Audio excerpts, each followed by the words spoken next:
Halo anak-anak, jumpa lagi bersama Ibu Guru Sri pada pelajaran agama Katolik kelas 4. Hari ini materi ke-16 ya, Yesus mewartakan kerajaan Allah melalui perumpamaan. Sebelumnya kita berdoa dulu. Dalam nama Bapa, Putra, dan Roh Kudus. Amin. Ya Allah, melalui Yesus Putramu, Engkau mewartakan Injil kerajaan Allah. Terangilah hati, budi, dan pikiran kami, agar semakin mengenal kehendak-Mu melalui perumpamaan Yesus yang diwartakan kepada kami hari ini. Ya Allah, tuntunlah kami di dalam pelajaran ini. Amin. Dalam nama Bapa, Putra, dan Roh Kudus. Amin. Ada 3 tujuan pembelajaran hari ini. Yang pertama, memahami makna perumpamaan Yesus. Kedua, menjelaskan alasan Yesus menggunakan perumpamaan. Ketiga, memberi contoh-contoh perumpamaan dalam Injil. Apa ya artinya perumpamaan? Perumpamaan adalah sebuah cerita pendek. Dalam mewartakan kerajaan Allah, Yesus selalu menggunakan beraneka macam cerita yang dikenal sebagai perumpamaan. Nah, perumpamaan yang digunakan Yesus tidak lain ditujukan agar para pendengar dapat dengan mudah memahami makna kerajaan Allah yang hendak disampaikannya. Anak-anak, di dalam kitab suci Perjanjian Baru, para pendengar itu adalah murid-murid serta masyarakat umum yang sering mengikuti Yesus, yaitu kaum sederhana. Nah, siapakah mereka? Mereka itu adalah para nelayan, para penggembala, para petani, dan orang-orang biasa. Di dalam Injil terdapat sejumlah perumpamaan berupa kisah yang singkat yang digunakan Yesus agar Injil Kerajaan Allah yang menjadi pokok pewartaannya meresap di dalam hati para pendengarnya. Melalui perumpamaan-perumpamaan, pemahaman yang sulit dipahami mengenai kerajaan Allah akan menjadi lebih mudah dipahami. Nah, ada beberapa contoh perumpamaan dan maknanya. Yang pertama, perumpamaan tentang seorang penabur dalam Injil Matius 13 ayat 1-13.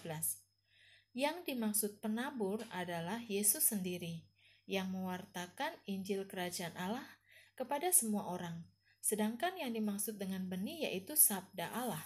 Sabda Allah itulah yang berisi nilai-nilai kerajaan Allah, yaitu damai, kerendahan hati, sikap lembut, penuh kasih, pengampunan, persaudaraan, dan semua hal-hal yang berkaitan dengan kebaikan.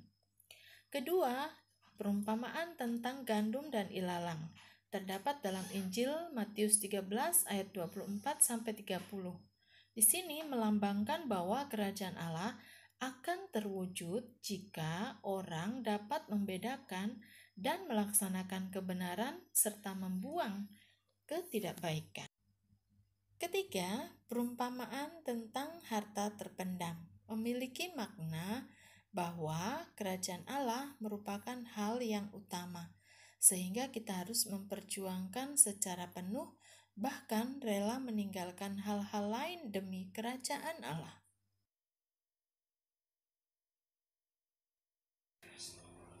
Nah, anak-anak, sebelum mengakhiri pelajaran kita, mari kita bernyanyi bersama dulu.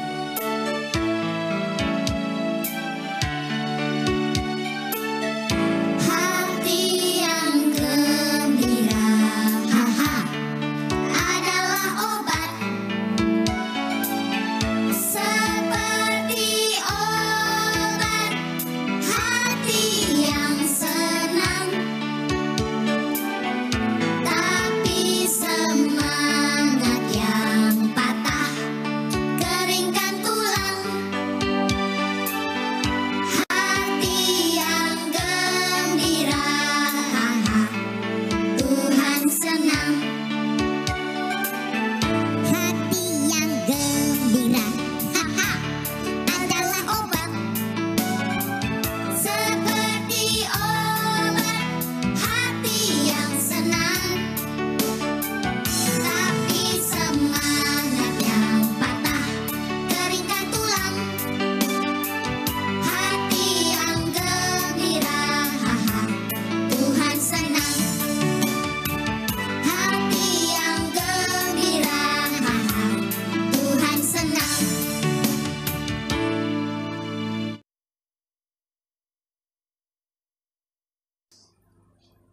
Nah, anak-anak, Ibu Guru akan memberikan tugas kepada kalian pada kompetensi dasar 3.6. Yang pertama, mengapa Yesus menggunakan perumpamaan saat mengajarkan tentang kerajaan Allah? Yang kedua, tuliskan 10 contoh perumpamaan tentang kerajaan Allah yang terdapat dalam Injil. Hanya ditulis judul atau perikopnya saja ya. Demikianlah pembelajaran kita hari ini. Semoga semua materi dapat dipahami ya dan dapat bermanfaat. Sampai berjumpa pada pembelajaran berikutnya. Jangan lupa like and subscribe.